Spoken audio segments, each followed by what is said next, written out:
Okay, how many of you have taken a chance on love? Who's laughing? Once again, how many of you have taken a chance on love? Okay. Those of you who have not raised your hands, how many of you have not taken a chance on love? Oh, I see. How many of you are in the middle? You're not sure yet. So it's a good question to ask, taking a chance on love. I have a question here. Why is love so risky? Why? Wait, these are what is that called when you don't need an answer? These are rhetorical questions, Marilyn. Actually, they're not. Please scream out to me. You know I love that. Why is love so risky? Why do we make love so difficult for ourselves to be in? Why is love so harrowing at times? Why do we think that it's not something, I can't do that again? How many people have ever said to themselves, I can't do that again when it comes to love? Wow, this isn't very evolved. Either that or you're all doing this. So here's the thing. Do we think love is going to run out? Are we somehow afraid that love is going to run out? Are we somehow afraid that we're going to get too old for love? Anybody here feel too old for love? Joe's like, don't look at me. Because there are people that feel that way. Oh, I had love. I don't ever need it again. I really don't ever need it again. So this idea, I love this thing, taking a chance on love, as though I have to take a chance that this might not work out. But I'm not really talking about love when I talk about that, am I? Do we fear? I think sometimes we're not willing to take a chance on love because we're afraid it won't be returned. Has anybody ever withheld their love from someone because they're afraid it's not going to be returned exactly the way we want it? I love when I hear the ripples of, maybe. I know I have. I know there have been times in my life where I've been afraid to really love someone because I'm afraid I won't be loved back the same way.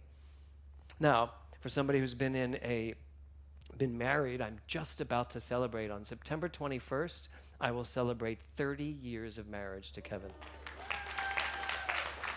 30 years. 33 years together, but 30 years of marriage. And can I honestly stand here and say I have been in love with him the entire time? Yes. Have I loved him the entire time? There are times. But in love, that's a whole different story. And that's the story I want to talk about today. What does it mean to be in love? Now, usually when you hear this thing about in love, it's like romantic. It's I'm in love with you because you complete me, or we're somehow attracted to each other, that love. But for me, when you are in love, really in love, it means you are jointly celebrating love together because you remember who you are. The rest of it is something completely different. So there's another thing about love, which is this. I think sometimes we use love as a proof that we're worthy. We use love in such a way that if I can get someone's love, it will make me feel better about myself. I use the love coming at me to build my self-worth, my self-esteem. And should you decide to take it away, I am crumbled, because now you've shown me I'm not worthy of your love. And so love plays this very tenuous game of being something really scary at times. Thus, we write these songs. I'm taking a chance on love. I'm going to try this again. I'll see what happens. And yet that's not what we teach, certainly in this philosophy about love, about what it is or where we're going with it. Here I go again. I hear those trumpets blow again, all aglow again, taking a chance on love. Do you all remember those pink cloud moments in any relationship when you first fall in love? Just think about the first time you fell in love. Can you remember that person?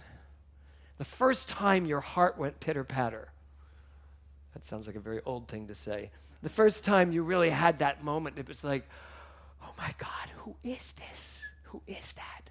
And you're just like, I got to know this person. I got to feel this person. I've got to be in this person's presence. That pink cloud thing. We write songs about it. I'm all aglow again. Now I'm aglow because you, Nada, walked into the room. I'm sure that's exactly how David felt when he saw you. I'm all aglow. The trumpets are blowing. Do you ever walk into a room and you just hear the bah, bah, bah, bah? Because someone's in there and you're like, oh, who is that person? I remember when I met Kevin and he walked into the room, and many of you have heard this story, in a little pair of white shorts and a tank top and a tennis racket. I was sitting on the floor with my back to him, and the choreographer in the show we were doing was right here. And I saw her look up and go, oh, hi, Kevin. And I turned around and I was like, oh, hi, Kevin. And when I said, do you want to play tennis? I said, I don't know how to play tennis, but I can learn. But I was in a meeting. I was like, but I'll play with you sometime. Little did I know. And she looked at me and she went, no, he's already taken. I was like, oh, wah, wah. And then we became best friends because he was already taken. So all the pretenses of love and being in love and the whole gambit of feelings you have were gone. The masks were off. I just got to meet the person. And we just got to be best friends. And we got to be in love. And of course, the rest is history. Because once that happened, then the trumpets blew again and everything just aligned itself. I wouldn't say easily, but they did align themselves. So question, how many of you have had your heart broken in love? Anybody not ever have their heart broken in a loving situation, in a love situation? Okay, so we can all say pretty much that we've had our heart broken, yes? I've had my heart broken a number of times. One time I had my heart broken and I found myself standing on a street corner throwing pebbles up at someone's window, just trying to get them to open the window and say hi to me. I mean, is that pathetic or what? And I was probably intoxicated at the time because I was in my 20s. 30s. No, 20s. No, it was 50s. Really? No, I was in my 20s.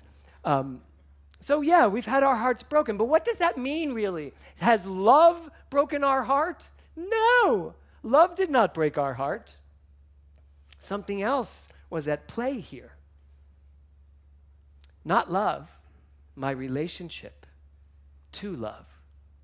My relationship to a person, to a thing. The way I was relating to and from love. So our theme this month is daring. And the title of my talk today is Dare to Love. And if you notice there's a guy climbing up a ladder into nowhere, into the sky. And I think very often we position love as something we have to climb up to. We have to go find it. We have to find the person who's going to bring us to that loving state. But in truth, when we understand love that way, we are climbing into an empty sky. Because that's really not what it is. And my idea of dare to love is a little different from that. Ernest Holmes says, love is the self-givingness of the Spirit. Oh, can you give me this? I think I have this on a slide, don't I? No, I don't. Go back. Don't let them see that. Thank you. Love is that, so I didn't give Ernest a slide today, just so you know. Love is the self-givingness of the Spirit. Notice he says of the Spirit through the desire of life to express itself in terms of creation. And then he says at the end of it, love is a cosmic force whose sweep is irresistible. Love is a cosmic force whose sweep is irresistible. Love is a cosmic force. Love is an energy. Love is a consciousness. Love is this field of particles that we live in. Love is the life force that moves through you. It is not something you have to go find or find in another person. In fact, you should find it in everyone you meet. Because that's all everyone is love. That's this constructive energy that pulsates through us at all times. Love is a cosmic force whose sweep is irresistible. So I would posit that what we do is when we experience this love thing that we're taking a chance on having, what we're really doing is tapping into our authenticity. We're tapping into who we really are. And very often when we fall in love, and I love the idea of falling into something, falling in love, what we're really doing, as you certainly know, Carolyn, is tapping into something in someone else that is so authentic that the trumpets go off. Because that cosmic force whose sweep is irresistible has found itself again. And we've taken our attention off of all the other stuff that's going on, and we've put it right where we live, right with who we are. So, what would our lives be like? And I ask you this today. If we dared to surrender to this cosmic force, no matter what. What would our lives be like if we dared ourselves to actually live this? To actually live this idea of loving only and just throw in a little peppered no matter what. You want to talk about daring? I dare you to love only. I dare you to spend your life coming from love only, because that's who you are. It's what you are. You don't have to find it. You don't have to take a chance to see if it will work out, because it's all going to work out, no matter what. So on Friday night, Reverend Rita and Reverend Patrick treated me to an evening of immersive theater, and it was the Van Gogh immersive exhibit. How many of you have seen that? Has anybody been to it yet? You're all, oh, you have, okay, so you know. So you're all going to want to go to this. Next week you're going? Okay, perfect. I didn't know what it was, and I was like, oh, okay, here's the night of my life. We'll see. Okay, Van Gogh. I'm not really a Van Gogh fan so much. He cut his ear off. That's weird. So I'm having all these thoughts about it, but we walked in, and the minute I walked into this experience, I started crying, because they figured out how to tap into my authenticity. From the moment we walked in, the physicality of the space, the immersion of music and sound and feelings and thoughts coming up all simultaneously was so much bigger than myself in that moment. I was in the self place of, oh, I'm in this body, in this place, I have this to do, that to do, the other thing. But this was love, immersive love, giving you no opportunity to think about your life, but to just be immersed in all of this. So I want to start my talk, because it's just beginning. I want to start this little part of the talk with this quote from Vincent Van Gogh. So this is on the wall when you walk in, and Reverend Rita and I, all three of us, we saw it and we went, and I thought immediately all three of us were going to take it and use it for a talk, but I'm first up. So Vincent Van Gogh says, the beginning is perhaps more difficult than anything else, but keep heart. It will turn out all right. This is a man who cut his ear off because he was upset about a lover.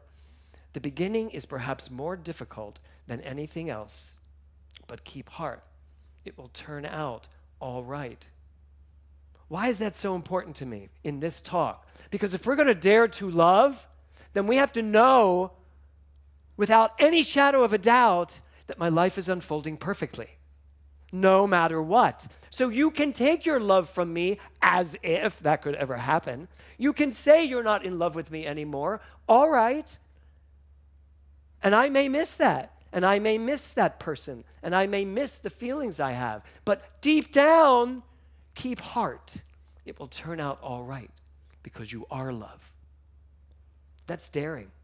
It's daring to live in the face of everything in your life and say, keep heart.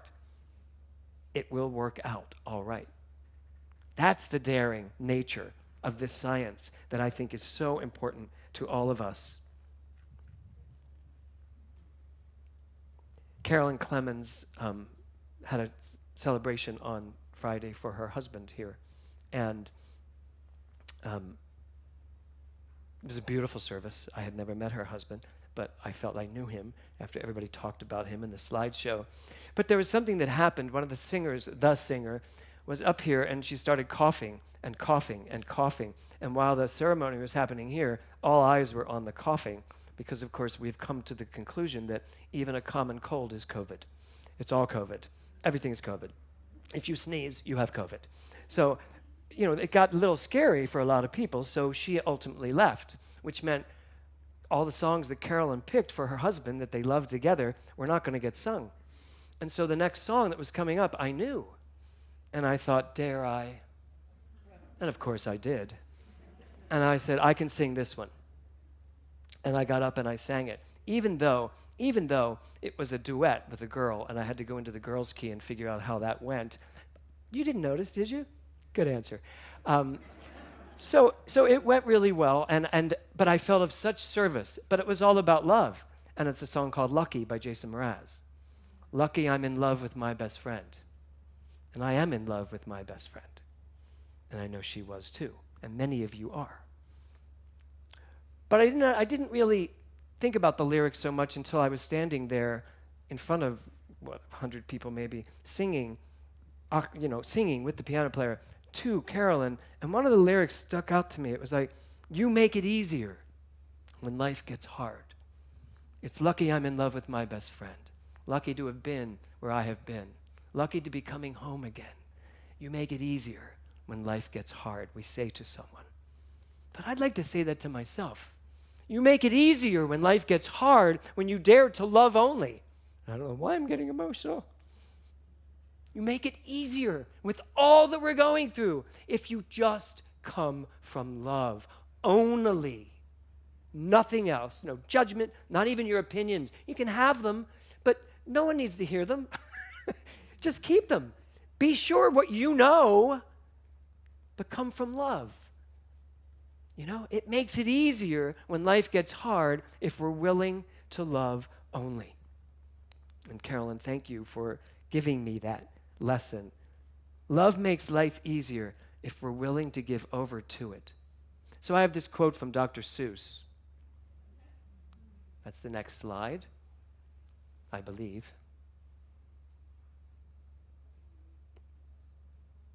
Oh, I had that one too. Go back. I want to show them that picture. So there's two. Go back. So this is the immersion. See the circles? That's just people. It's on its side, just so you know. That's just people sitting in a room.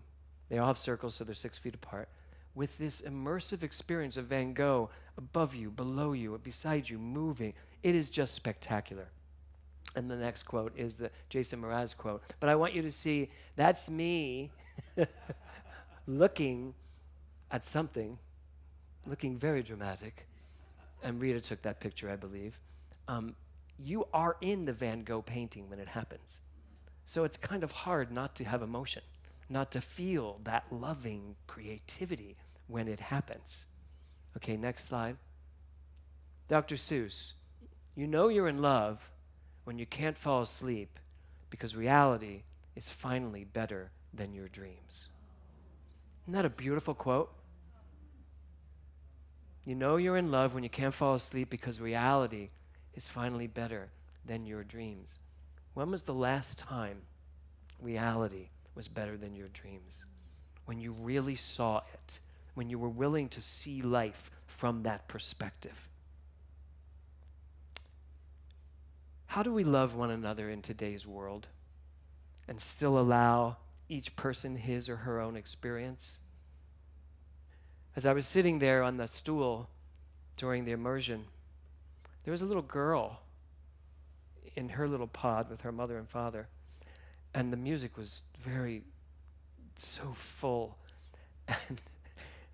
And here you are in this incredibly immersive experience with images flying everywhere, and you've got to really look at it. It was just overwhelmingly brilliant.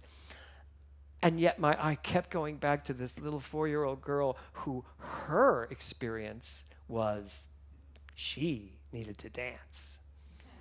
So we're all trying to watch everything, and she's like, and she's just doing all this stuff, and I'm like, oh my God, it's like Martha Graham just came back as a child.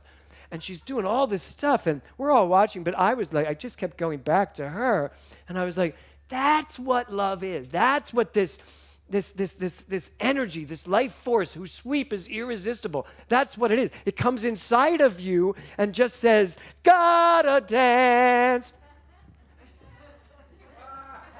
I had to do it. That's the life I want to live. That's the life I'm willing to live. And I'm willing to see that life here. I don't need to go to sleep to dream it up for myself. I've had many dreams, and it's very funny when you think about it. Some of the dreams I've had never added up or never came true when the reality hit. I had a dream of being a Broadway star. I think that's about 22 minutes in, folks. I had a dream of being a Broadway star, and I can tell you that when it happened, and it did happen, I didn't enjoy it. The dream was great. The dream was great. I enjoyed being a Broadway star. I didn't enjoy the work. I wasn't enjoying the show. There was a lot of it that I wasn't enjoying. And it wasn't until my life flipped around years later when I was doing some other show and I was like, I love this. I love doing this part. I love doing this show. And my whole world turned around. I was like, wait, are you telling me you like the work of being an actor as opposed to being a famous person? I was like, yes, because I always had conversations with myself. I was like, yes, this is what it is. That's what it is, because it's coming from here. And by the way, one of those shows that I felt that in was Gotta Dance, was Singing in the Rain, feeling that there's nothing like standing on stage and it rains and you're just dancing. It's so exhilarating.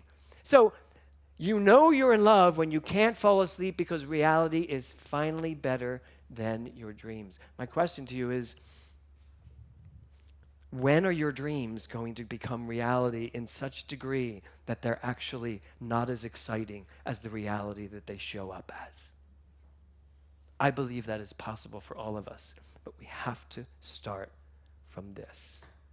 We have to start from a consciousness of loving only, of really leaning into the love.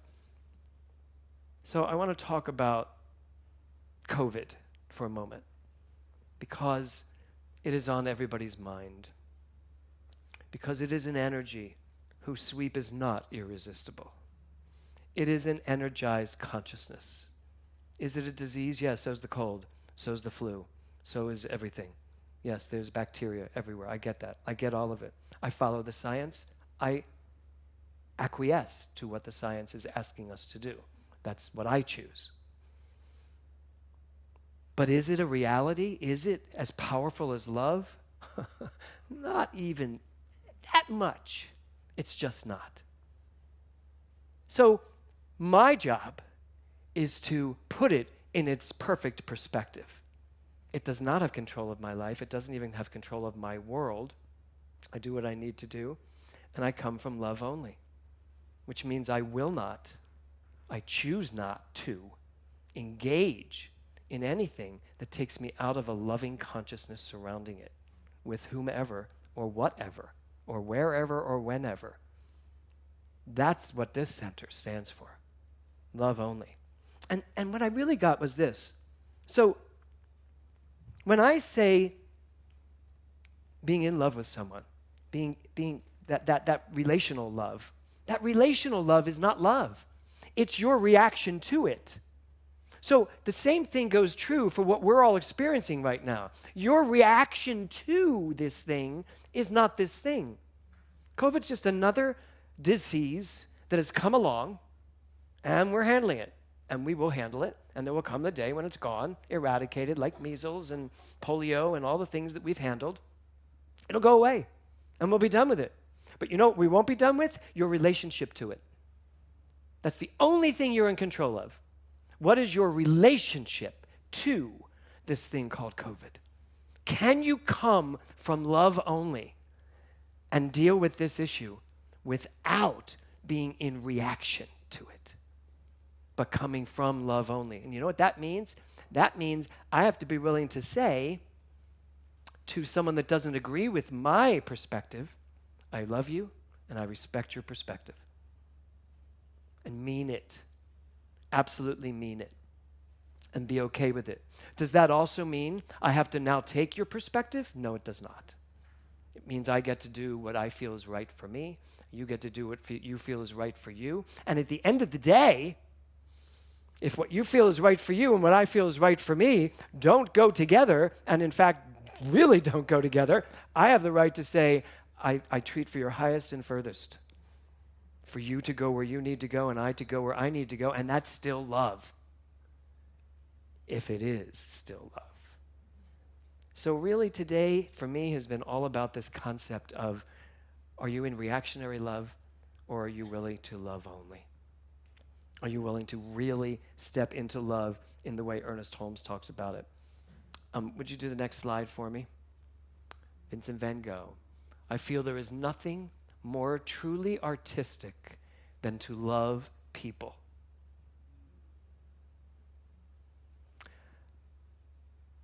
I fear we have lost our ability to love people unconditionally. And I believe that we are creating way too many conditions where we withhold our love. And in this very fragile world, there are people out there that believe when I withhold my love that they're somehow lessened. So don't withhold your love from anyone or anything, no matter what.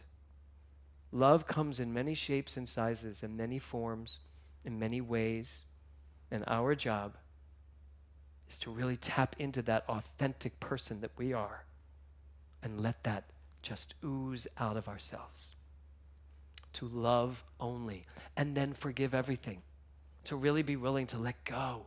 Let go. Yeah, I get it. We've all had things said to us. We've gotten into arguments and fights and all this. Facebook's a disaster with all of this stuff going on. And our job is to stop reacting to it all.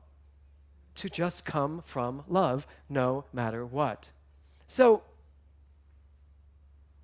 I dare you today to start loving without the relationship involved. Not loving someone because how they are related to you. Of course I love Jo Jordan. She's like one of the closest people in my life. I love her. We're in relationship. Easy to do. It's easy to love Jo Jordan. It's easy to love Patrick and Rita, Hannah, to the people that I'm in relationship with. But what about the people I'm not in relationship with? You know how easy it is to diss them? Especially if they're not like me? It's so easy to be in non-love because my relationship isn't at play. And yet I really believe our job is to be in relationship to ourselves. Because if you're willing to be in relationship to yourself, your true self, your authentic self, from love only, if you are willing to dare to love that way, through the differences, whatever the differences are, just love from that perspective without ever saying, oh, that person, oh, that type of person. We are going to change this world. You know that expression, be the change you want to see in the world? This is the change we must be in order to see it in the world. So I do dare you today. Spend the day, see if you can do it. See if you can do it. And if you can't, that's okay. As soon as you notice you can't, fix it. Change it. That's what change your thinking, change your life is all about. You see it, you don't like it, change it. But I do dare you today to love not from a relationship point of view, but to love because love is a cosmic force.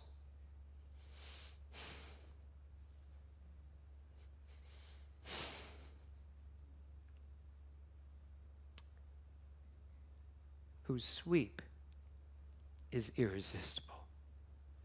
If you would dare to recognize yourself as that love. Namaste. Thank you.